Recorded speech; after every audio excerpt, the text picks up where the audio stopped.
iaitu berkenaan dengan pelantikan Ketua Hakim Negara. Isu ni saya tengok tak ramai orang faham ataupun tak ada orang membangkitkan isu ni. Ni macam ni, latar belakang dia, Tuanku Maimunah akan tamat tempoh pelantikan beliau sebagai Ketua Hakim Negara. Dia sudah berusia 66 tahun. Wajib pencen 65 tahun. So dia dah masuk 66 tahun. Dia dah wajib pencen 65 tahun. So she's already 66 years old. Betul? Oh, ya Allah. Dia already 66 years old. So itu dia kat situ. Cuma timbul persoalan besar, tuan-tuan. Siapa akan dilantik menggantikan Ketua Hakim Negara? So masalah dia kan. Dia nak letak jawatan ataupun dia nak ditamatkan tempoh dia, tak ada masalah lah. Tamatkanlah tempoh dia. Dia bukan masalah tamat tempoh. Dia siapa yang akan dilantik selepas Tuanku Maimunah, itu masalah dia. Alright. Tiba-tiba ada seseorang ni yang baru mendapat Tan Sri pada tahun 2024. Baru saja mendapat Tan Sri pada tahun 2024 yang dikatakan bakal dilantik menjadi Ketua Hakim Negara. Kan? Siapakah beliau? Nama dia adalah Ahmad Tahriruddin Muhammad Saleh, atau lebih dikenali sebagai Tan Sri Terry. Dia bukan Islam, dia Melayu. Dia Melayu. Ahmad Tahriruddin Muhammad Saleh berusia lebih kurang 57 tahun. Sekarang ini memegang jawatan Hakim Mahkamah Persekutuan. Okey, saya tak faham ni. Yalah, hakim dia dilantik hakim, apa isu dia? Dia macam ni. Isu dia macam ni. Terry ni dia dilantik sebagai Peguam Negara. Okey, dia dilantik Peguam Negara pada 2024. Kemudian dia pernah memegang jawatan sebagai Session Court, Hakim Mahkamah Session pada tahun 2007. Kemudian tahun 2010-2013 pernah menjadi Industrial Court punya chairman. 2024 dia tiba-tiba terus jadi Federal Judge Court. Tiba-tiba terus lompat jadi Hakim Mahkamah Persekutuan. Okey.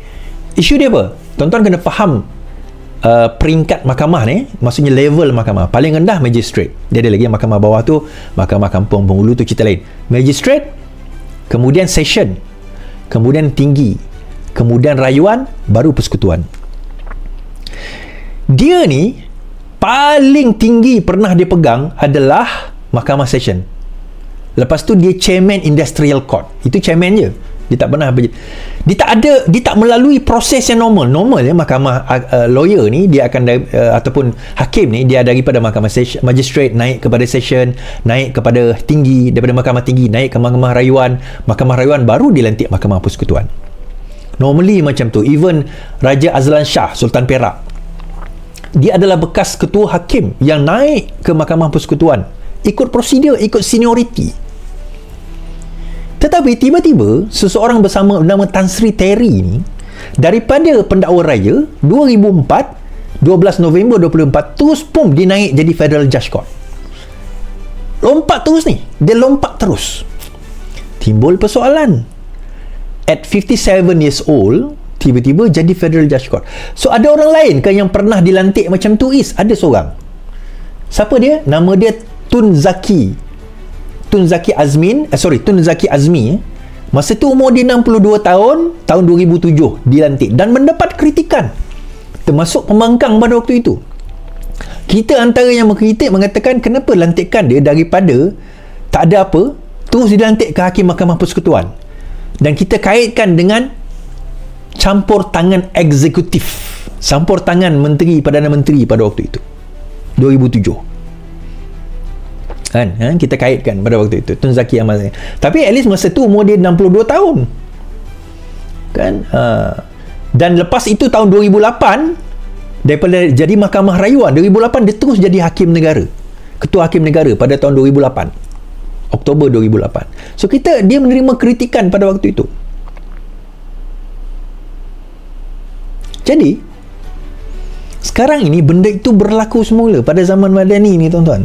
Tuan-tuan, saya dah kata kita ni jangan cipta persepsi. Dan apa yang saya cakap ini bukan saya cakap. Ini dia orang bergabung sekarang ni, Mahathir, Zaid Ibrahim, pimpinan-pimpinan pembangkang dia bergabung, dia main isu ni. Kenapa dia kata? Sebab kenapa pelantikan itu dibuat tergesa-gesa?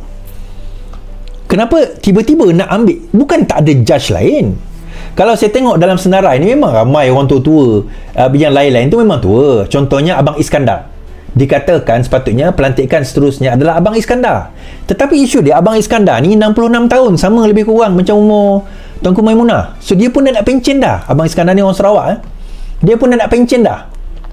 Jadi sepatutnya, yelah, dia akan dilantik sementara, tapi lepas tu orang kata bukan dia, there'll be someone else.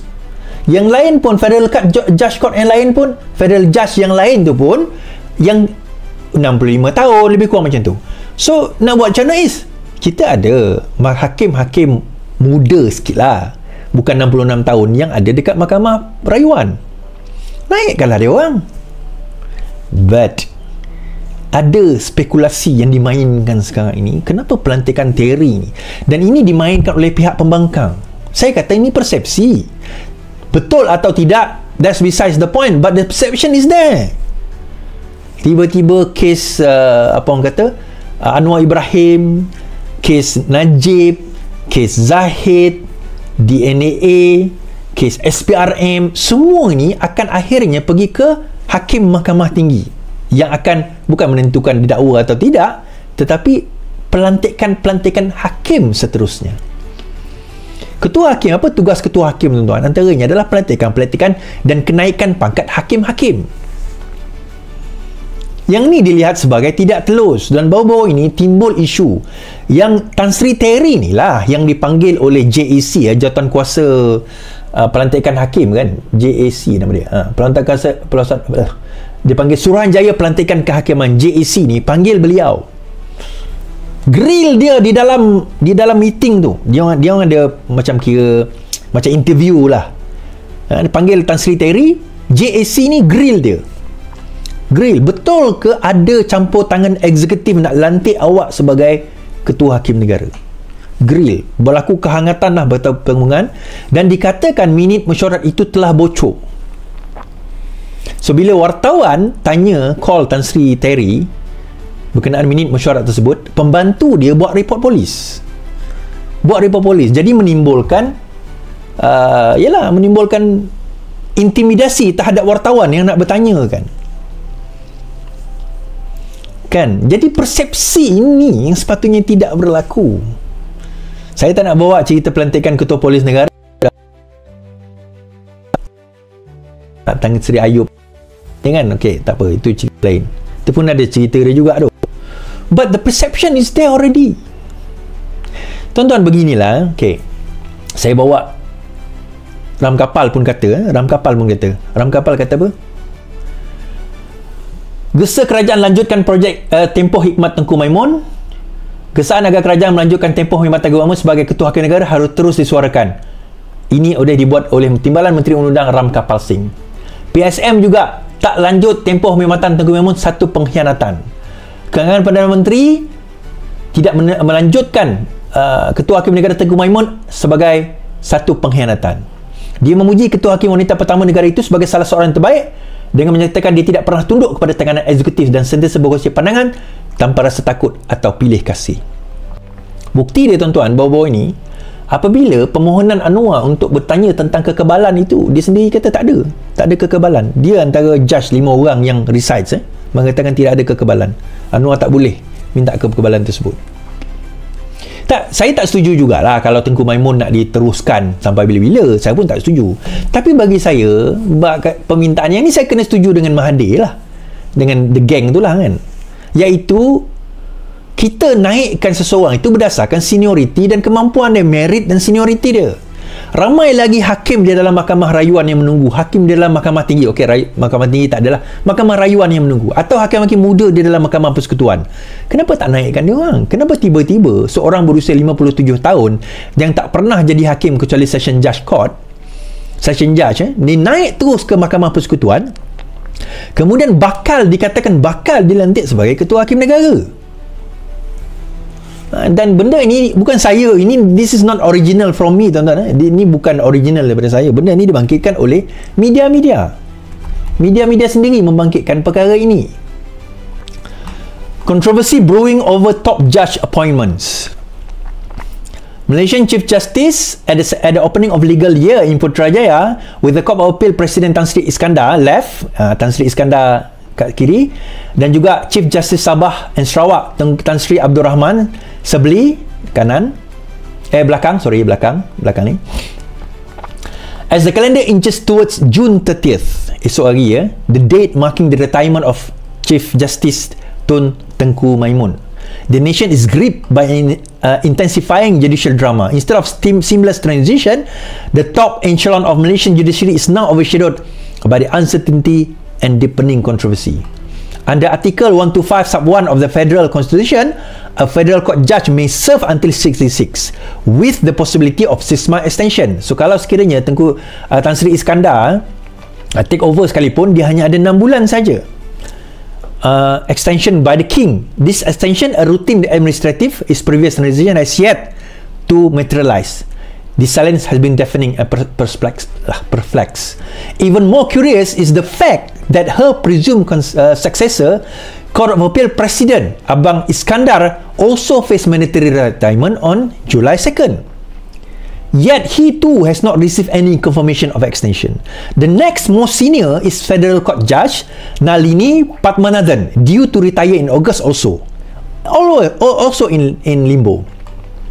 At present, Chief Justice of Malaya Hasnah Muhammad Hashim has received a service extension, allowing her to remain in position until November. This leaves Malaysia for the first time in legal history staring down the prospect of simultaneous vacancies in its top 2 judicial posts without any formal indication of succession plan. Okay, the vacuum has sparked very speculation. The name Ahmad Tararuddin, former AG and recently appointed Federal Court Judge, has surfaced as a likely candidate. His ascent has raised eyebrows, not least because his judicial appointment was made on the advice of the Prime Minister and also due to his relatively junior status. The proximity of Tararuddin elevation to the expiration of terms for senior judges has fueled certain speculation that his appointment may be a political maneuver, the process which constitutionally involved the Prime Minister advising the King has drawn sharp criticism due to unresolved legal entanglement. Persepsi, tuan-tuan, politik is all about perception. It's all about perception. Yusuf Router kita cerita. Ini saya dah kata, risau sangat Yusuf Router tu kenapa? Dia boleh menang kes tu. Yusuf Router ni, tuan-tuan, mudah je jawapan dia. Dia mengatakan diri dia di molest, di sexually abuse 2018. Dia buat akuan bersumpah 2019, setahun lepas tu baru buat akuan bersumpah. Kalau dia bersalah, kenapa polis buang kes dia tahun 2020? Polis kata engkau kena buat tu 2018.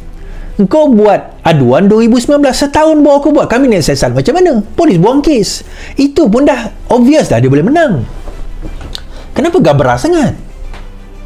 Kenapa nak gabra, Perdana Menteri nak gabra sangat? Relax Kalau saya jadi lawyer, saya advise YB Perdana Menteri, relax lah, YB boleh menang. Kes ni boleh menang. Kenapa gabra sangat? Relax Ataupun bukan sebab itu isu itu. Dia ada isu lain sebenarnya, bukan isu Yusuf Router. Yusuf Router sebenarnya bukan isu. Bagi saya, Anwar Ibrahim tak takut isu Yusuf Router tu. Isu Yusuf Router ni bukan isu dia. Benda tu boleh menang dengan mudah. Saya percaya kes Yusuf Router ni boleh menang dengan mudah. It's easy to win. Kes yang easy to win sebenarnya. Senang je nak mudah kes Yusuf Router. Saya takut, dia bukan Anwar Ibrahim. Jangan korang kata saya marah Anwar Ibrahim. Bukan. Saya takut this is not Anwar Ibrahim. It's someone else. Tangan-tangan raib. Di sebalik tu. Benda-benda macam ni dia cakap. Antaranya, di dalam DH. Jangan ada orang salahkan saya pula kan. Tan Sri Terry nak buat laporan polis terhadap saya ke? Saya hanya baca berita. Judicial interference claim spark calls for full transparency. Jom juga probe. A senior lawyer has called for a full disclosure and transparency regarding the serious allegation against a senior judge that was reported to have been questioned by Judicial Appointment Commission for allegedly being involved in judicial interference. In statement, former Malaysian Bar Council Dato' Ambigas Srinivasan expressed deep concern about the current state of the judiciary. Sama juga dengan Asian Times saya sebut tadi. Ini saya sudah sebut tadi. Attorney General Thairudin poised to appoint as a federal court judge on November 12. Ini pelantikan beliau. Ini spekulasi of EXEG in the running of number 2 judicial post spark concern on CJ Maimun's successors. Dia naik nombor 2, lepas tu dia naik nombor 1. Yalah, Malaysia Now dia ada kontroversi lah kan. Tetapi ini saya kata Zaki dilantik pada tahun 2007 pada waktu itu. Kan, pada 2007. So kontroversi ni kita sebenarnya kita nak elakkan. Tapi kalau benda ini berlaku, dia akan menimbulkan persepsi yang kita sukar nak jawab. Sebab kata Rafizi lah, kita kena jadi budak nakal juga. Kadang-kadang kena tegur benda-benda macam ni kan. Kita tegur ni tuan-tuan, bukan kita benci. Kita tegur ni sebab kita dah kata penat nak menjawab. Macam ayah tegur anak lah umpamanya. Kita tegur. Benda ni bukan satu rahsia pula. Perdana Menteri pun tahu. Perdana Menteri ada senarai tersebut. Don't create unnecessary controversy sebenarnya. Tak perlu. Benda ni tak perlu. Dan kita risau ni tidak akan jadi mainan lah. Dan kita risau satu perkara tuan-tuan. What if kalau kita tak jadi kerajaan in the next election? Siapa tuan-tuan rasa akan diheret ke mahkamah?